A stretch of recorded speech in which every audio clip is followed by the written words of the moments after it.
The Rack Shop is proud to present this 2022 Nissan Rogue that has a factory flush side rail.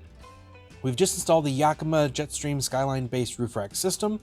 The system consists of the JetStream load bar, 50 inches in length. Silver shown here, black is also available.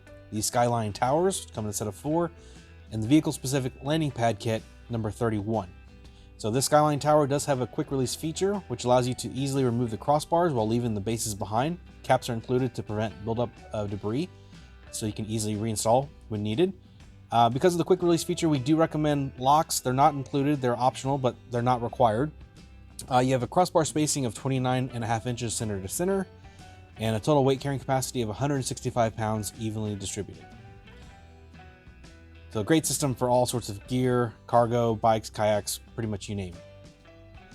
So this is just a quick look at this vehicle, 2021 through 2023 currently. So for more details, pricing, and easy ordering with just a couple clicks, click on the link in the description below, and that'll take you to our website for all that good stuff. So that's it for this one. But like always, thanks for watching.